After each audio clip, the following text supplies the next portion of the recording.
South India shopping mall, the wedding Mantra, సరికొత్త wedding collection, South India shopping mall.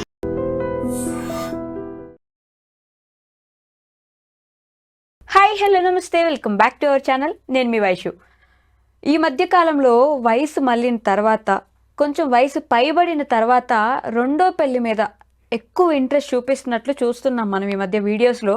నాకు ఇంత ఆస్తుంది, నేను ఒంటరిగా ఉన్నాను, నాకు ఒక అమ్మాయి కావాలి, 30-40 సంవత్సరాలు ఉన్న అమ్మాయి అయినా పర్లేదు, నేనే మొత్తం చూసుకుంటాను, నా ఆస్తులన్నీ ఇస్తాను, నాకు కానీ ఒక పెళ్లి కావాలి. రెండో పెళ్లి మీద ఈ మధ్య వృద్ధాప్యంలో ఉన్న పెద్దవాళ్ళందరికీ ఇంట్రెస్ట్ వస్తుందని చెప్పుకోవచ్చు.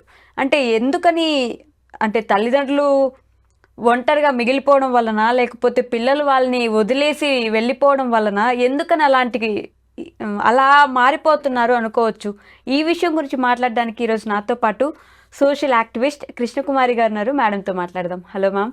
హలో, నమస్తే మ్యామ్. నమస్తే. సో పెద్దవాళ్ళు అంటే ఇంతకు ముందు మనకే కథలు చెప్తూ, అంటే అమ్మమ్మలు తాతయ్యలు అయిన తర్వాత ఇంట్లో ఉన్న మనవళ్ళకి మనవరాళ్ళకి కథలు చెప్తూ అలా కాలం వెళ్ళదీసేవారు, టెంపుల్స్కి తిరుగుతూ. ఇప్పుడు లేదు, వాళ్ళ పని వాళ్ళు చూసుకుంటున్నారు, నన్ను అందరూ వదిలేశారు, నా పాటికి నేను ఉన్నాను, నేను కూడా రెండో పెళ్లి చేసుకొని అనుకుంటున్నారు. ఇది మంచిగా చూడొచ్చా, చెడుగా చూడొచ్చా, అసలు ఎలా చూడొచ్చు అంటారు మ్యామ్? నేనైతే అవసరంగా చూడొచ్చు అంటున్నా. అవసరంగా చూడొచ్చు. ఎందుకంటే పెళ్ళి అనేది ఒక్కొక్క వయసులో ఒక్కొక్క అవసరాన్ని తీర్చే ఒక వ్యవస్థ. రైట్. ఇప్పుడు ఎంగేజ్లో ఒక రకంగా భౌతిక అవసరాలకి, ఓకే, అలాగే మానసిక అవసరాలకి, అలాగే నెక్స్ట్ జనరేషన్ని వృద్ధి చేయడానికి రైట్, అలా ముందుకెళ్తూ ఉంటుంది. అలా వెళ్ళిన తర్వాత విధి వక్రించి ఓకే, ఎవరికైనా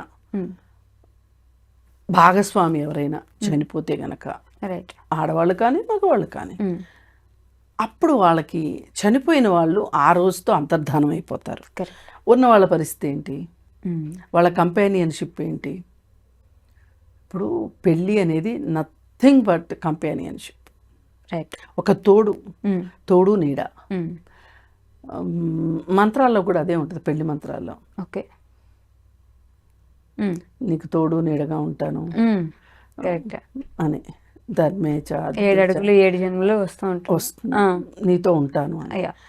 కాకపోతే అనారోగ్య కారణాల వల్ల, లేకపోతే ఇంకోటో ముందుగా ఒకరు సెలవు తీసుకుంటే గనక రెండో వాళ్ళకి ఒక రకంగా ఒక విధమైన ఒంటరితనం ఉంటుంది. రైట్. ఇప్పుడు అది మరీ ఒక 70 ఏళ్ల వయసు వచ్చిన తర్వాత పార్ట్నర్ చనిపోయారనుకోండి, అది వేరు విషయం. ఓకే. కొంతమందికి 40లోనూ 50లోనూ పార్ట్నర్స్ చనిపోతారు. కరెక్ట్. చనిపోయినప్పుడు చాలామంది ఇంకో పెళ్ళికి హెసిటేట్ చేస్తారు, ఆడవాళ్ళు కావచ్చు మగవాళ్ళు కావచ్చు. ఎందుకు పెళ్ళికి విముఖతగా ఉంటారు వాళ్ళు అంటే, వాళ్ళకి పిల్లలు ఉంటారు. ఈ వయసులో ఇంకొకరిని తీసుకుని వచ్చి జీవితంలోకి, ఈ పిల్లల జీవితం ఏమవుతుంది, వచ్చిన వాళ్ళు పిల్లల్ని సరిగా చూసుకోరా, ఇలాంటి రకరకాల భయాలు ఉండి రెండో పెళ్లి మాట ఎత్తరు. ఓకే. అయితే పిల్లలు పెళ్ళిళ్ళు చేసేసిన తర్వాత ఈ మధ్యకాలంలో ఎవ్వరూ కూడా ఎక్కడో ఒక 20% 30% తప్పితే మిగతా వాళ్ళు విదేశాలు వెళ్ళడం, లేదు వేరే సిటీస్లో జాబులు ఉంటే వెళ్ళిపోవటం జరుగుతుంది. అప్పుడు వీళ్ళు పూర్తిగా ఒంటరి వాళ్ళు అయిపోయే పరిస్థితి ఉంటుంది. ఇలా ఒంటరి వాళ్ళు అయిపోయినప్పుడు కనీసం ఆడవాళ్ళకి పిల్లల పెంపకం అనే, మనవరాళ్ళని పెంచే బాధ్యత కోసమైనా సరే వాళ్ళకు ఒక వ్యాపకం ఉంటుంది. మగవాళ్ళ పరిస్థితి మరీ దౌర్భాగ్యం అంటే వాళ్ళది. ఎందుకంటే ఒక భర్త లేకుండా ఒక భార్య బతకగలదు, కానీ భార్య లేకుండా భర్త బతకలేడు. ఎందుకంటే వాళ్ళకి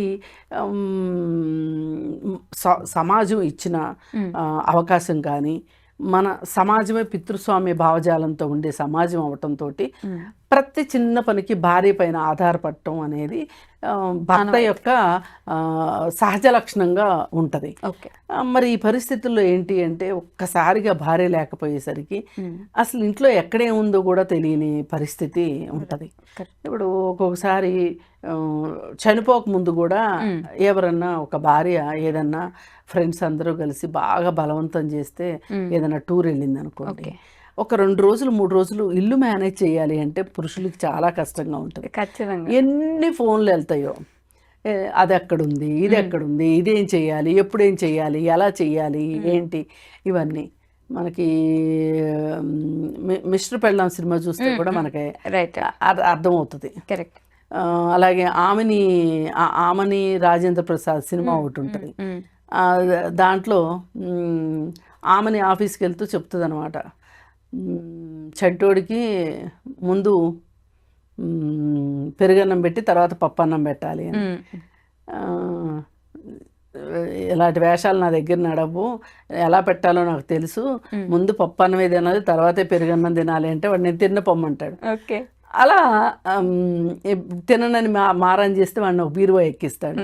అంటే పిల్లల్ని పెంచడం అనేది అంత ఈజీ టాస్క్ అయితే కాదు. అయితే ఇక వాడు చేసే అల్లరి మామూలుగా ఉండదు. ఇలాంటి పరిస్థితుల్లో ఛాలెంజ్గా తీసుకుని నేనెందుకు ఇవన్నీ నిర్వర్తించలేను అనే ఒక ఛాలెంజ్ తీసుకోవటానికి మగవాళ్ళు ఇష్టపడరు. రైట్. రీజన్ ఏంటి అంటే పని అనేది జెండర్కి సంబంధించింది అనుకుంటారు చాలామంది. పనికి జెండర్కి సంబంధమే లేదు. ఇది తెలుసుకున్న మగపిల్లలు భవిష్యత్తులో భార్యల దగ్గర మంచి మార్కులు కొట్టేస్తారు. నన్ను అడిగితే కీచులాటలు చాలా తక్కువ వస్తాయి. అందుకోసం ఏంటి అంటే మనం చిన్నప్పటి నుంచినే పిల్లల్ని జెండర్ బయాస్డ్గా పెంచకూడదు. ఆడపిల్లైనా మగపిల్లైనా ఒకే పని చేయాలి అన్నట్టు పెంచాలి. ఇలా పెంచకపోవటం వల్ల ఏం జరుగుతుంది అనేది మనం చూసాం. ఇప్పుడు ఒకవేళ భార్య ఊరెళ్తేనే వీళ్ళు తట్టుకోలేని వాళ్ళు, నడిపించలేని వాళ్ళు, ఇంటిని నిర్వహించలేని వాళ్ళు అసలు హఠాత్తుగా భార్య చనిపోతే ఏం చేస్తారు? ఇది క్వశ్చన్ మార్క్ అనమాట. అయితే ఇలాంటి పరిస్థితుల్లో సరే పిల్లల పెళ్ళిళ్ళు అది అయిన తర్వాత ఒకవేళ భాగస్వామి చనిపోతే ఆడవాళ్ళకంటే ఏంటి అంటే ఆడవాళ్ళని కొన్ని సినిమాల్లో కూడా చూపిస్తారు. అమ్మని నేను ఉంచుకుంటా అంటే నేను ఉంచుకుంటా అంటారు. 2 కొడుకులు ఉంటే, ఎందుకంటే అమ్మ ఉంటే ఏదన్నా చేసి పెడుతుంది, ఏవో చేస్తుంది. నాన్నకైతే మనమే సేవలు చేయాలి అని నాన్న వద్దు అంటారు.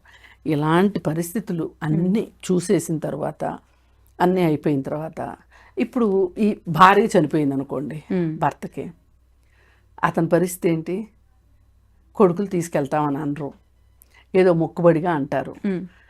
నాకు తెలిసి ఎక్కడో కొంతమంది తప్పితే భార్య చనిపోయిన తర్వాత చనిపోయిన భర్తలు నేను చాలామందిని చూశాను. మనం తీస్తే గనక ఎక్కడైనా సరే భర్త లేని వితంతువులు మనకి చుట్టూ కనిపిస్తారు. భార్య చనిపోయిన వాళ్ళు చాలా తక్కువ మంది కనిపిస్తారు. ఈ ప్రాసెస్లో రెండో పెళ్లి చేసుకోవడం తప్పేంటి? అంటే ఇప్పుడు చేసుకోవడం తప్పు కాదు, కాకపోతే అసలు విషయం ఇక్కడే ఉంది. ఇప్పుడు ఆయనకు ఒక 50 ఏళ్ళు అనుకుందాం. ఆయన చూసుకోవాల్సింది ఎవరిని? ఓ 45 ఏళ్ళ ఆవిడ్ని, ఎవరైనా ఒక యంగ్ విడో అయిన ఆవిడ్ని, బాదరబందీ లేని ఆవిడ్ని చేసుకోవచ్చు. లేదు తనకంటే 1 సంవత్సరం 2 సంవత్సరాలు పెద్దదైనా పర్వాలేదు, కంపెనీషిప్ కోసం పోని ఆ సేవలే అనుకుందాం, తప్ప ఒప్ప అనేది వేరే విషయం. ఈ జెండర్ బయాస్డ్ సేవలే అనుకుందాం, వాటి కోసమైనా చేసుకున్నా కానీ అది ఎవరికి అభ్యంతరం కలిగించే విషయం కాదు. కాకపోతే ఈ మధ్య ఒక బ్యాడ్ టెండెన్సీ వచ్చింది. ఒక 60 ఏళ్ళ ఆయన ఒక 20 ఏళ్ళ అమ్మాయిని పెళ్లి చేసుకున్నాడు. ఇది దుర్మార్గం. ఇలాంటివి జరగకూడదు. తనకైతే రెండో పెళ్ళి, కానీ భార్యకి మట్టుకు రెండో పెళ్ళి ఉండటానికి వీల్లేదు అనుకునే వాళ్ళు కూడా ఉంటారు కొంతమంది. ఇలా నాకు డబ్బు ఉంది కాబట్టి నేను మళ్ళీ ఒక యంగ్ గాల్ని పెళ్లి చేసుకోవాలి అని అనుకోవడం ఉంది చూసారా, ఇది అసలు దుర్మార్గం.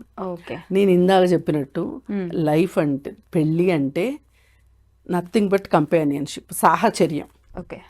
ఒక మంచి తోడు నీడ అలా ఉండాలి. నీకు డబ్బులున్నా డబ్బులు లేకపోయినా నీకు ఒక సాహచర్యం అవసరం తప్పితే నీ వికృతమైన కోరికలకి నీకు డబ్బున్నాయి కాబట్టి ఒక పడిచి పెళ్ళం రావాలనుకోవడం చాలా తప్పు.